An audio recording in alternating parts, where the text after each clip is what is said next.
that are enshrined in the Education Act and other subsidiary legislation which guides our operations of schools. This is why we also like to encourage all schools, all proprietors that intend to open schools to come forward and then talk to the ministry to find out what are the requirements or the conditions to open the schools. You can easily get this information at the ministry. Or perhaps you can also visit our website where we upload some of this information. The task force, which is constituted by the permanent secretary, came out as a result of the concerns that the ministry has over some of the schools that are operating in Region 1 and 2. Some of these schools really are operating below standard enshrined in this document. I must say that there are very good schools with very good infrastructure.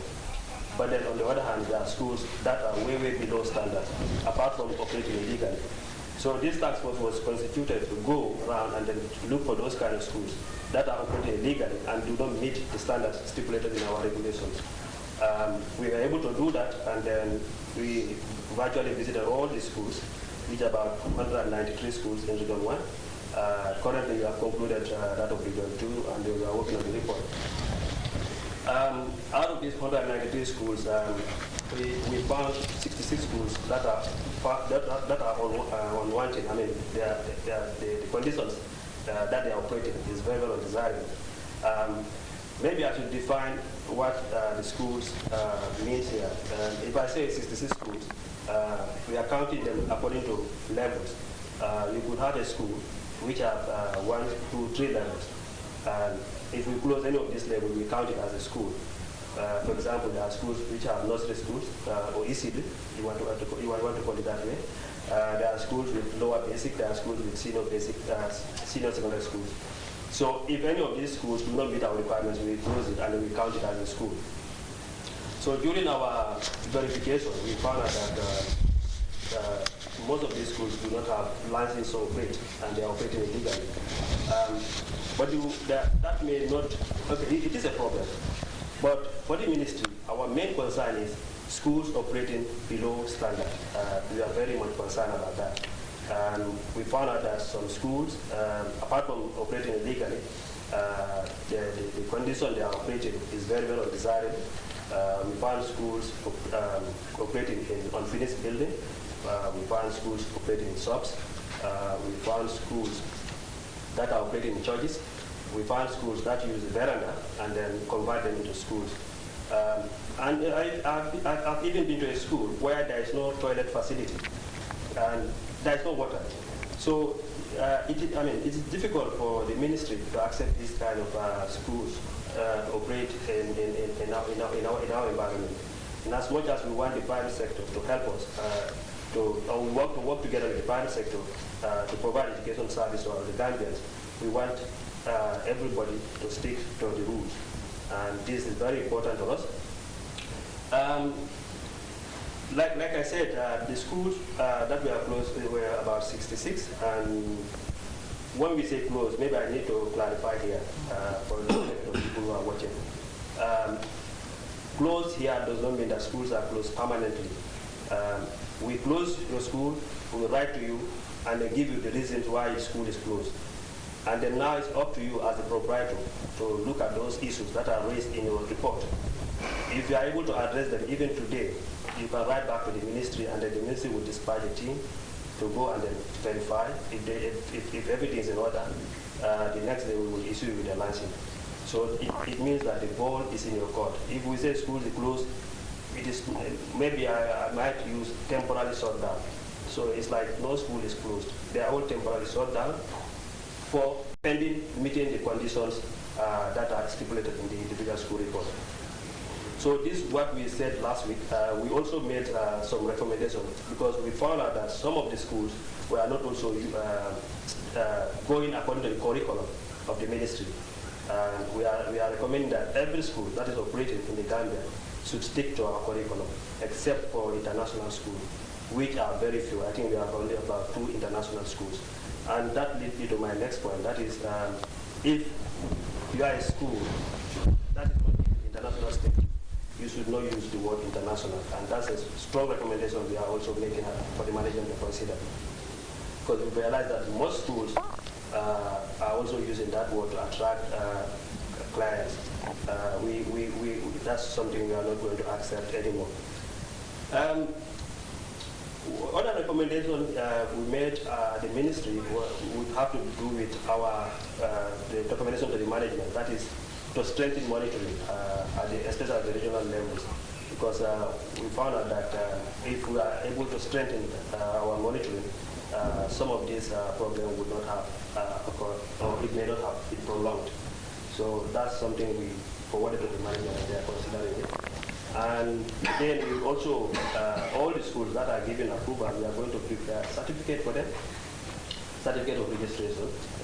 Perhaps we will encourage them to display that maybe at the principal's office or somewhere that is visible, so that anybody who comes can know that this school is legally given a legal mandate to operate. These are some of the recommendations we made. Like I said, also we've also discussed about way forward for the schools affected. We've given them individual school reports and let them check their reports.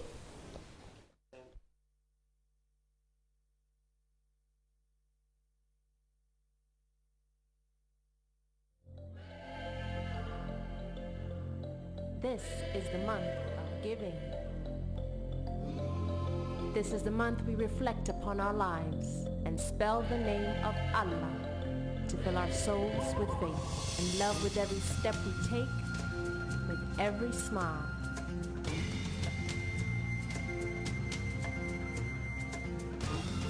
We are a nation with a bright future that we walk towards.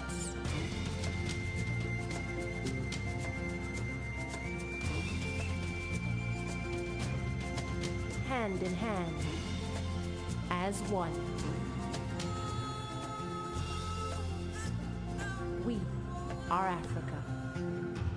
Ramadan Mubarak.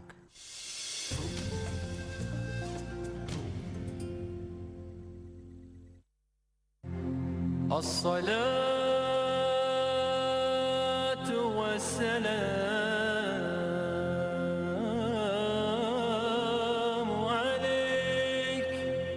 بسم الله dog jotna fi ci Banjul ak liko wër baadiŋolu sunte siita Banjul saate kono jang ani min mbaɗan daŋole musidɓe julɓe waktu taƴugol yoni ɗo e Banjul e ko taari Banjul. allahumma laka sumna wa bika amanna wa ala rizqika aftarna faghfir lana ma qaddamna wa ma aqarna dhahaba adh-dhama'u وابتلت العروق وثبت الأجر إن شاء الله. Africell ñoo leen doon may seen programme dog bi di leen ñaanal koor gu Yàlla nangu. And then we dialogue, we can give them proper advice as to what to do so that we all can solve this problem together. Thank you. Now you talked about schools, being below standards. How would an ordinary parent, understand that? Yeah, if I say schools below standard, what I mean is that a school, for example, one thing we look out for is the infrastructure of the school. If you go to if you want to call your school, you cannot have the school in an unfinished building. Naturally, that's a problem. Or you have a school where there is no toilet facility or no water facility. That's also something that is not acceptable to the ministry. Or you have a school located in a very dangerous environment, or like somewhere that will expose the kids to health hazard. These are some of the things we also look out for. Or you have a school where your staff complement. You cannot show us an evidence of having qualified teachers to teach the kids that you are enrolling at your school. So there are various conditions that we look at for, and these are clearly stipulated in our guidelines for operating schools. Thank you very much, Mr. Sisaho. Mr. Sow, what are the key issues or requirements that the guideline specifies for opening a school? Good evening, viewers. Thank you very much, Samuel Bell. Actually, if you